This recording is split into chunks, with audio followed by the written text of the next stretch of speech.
se trouve bel et bien en Centrafrique. L'ancien président François Bozizé de retour à Bangui après 6 ans d'absence. C'est ce qu'affirme en tout cas le secrétaire général de son parti politique. Vérité pour les uns, rumeur pour les autres. L'ancien chef d'État en exil en Ouganda depuis sa chute en 2013 est toujours sous le coup d'un mandat d'arrêt international. Aurore Dumser. Un mandat lancé pour crimes contre l'humanité et incitation au génocide lors des événements de 2013. Cette crise qui avait vu éclater de très violents affrontements entre communautés, Séléka d'un côté, milices anti-Balaka de l'autre. Cette crise qui avait donc obligé l'ancien général à fuir et depuis, ses avocats et ses fidèles militaient pour son retour.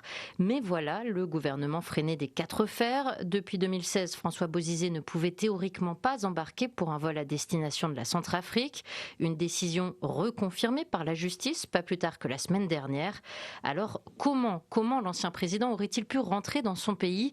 Ne me demandez pas, c'est la réponse du secrétaire général de son parti, ce qui ne l'empêche pas d'assurer que François Bozizé prendra la parole publiquement dans les jours à venir. Mais en attendant, le doute subsiste. Le gouvernement estime que cette annonce n'est pas crédible, mais il va donc peut-être devoir composer avec ce personnage encombrant. L'ex-chef d'État n'a en effet jamais caché son intention de récupérer le pouvoir. Et voilà, les candidats à la présidentielle de décembre 2020 doivent se trouver sur le territoire national au moins un an avant le scrutin. Vous l'avez compris, un délai qui se terminait dans quelques jours.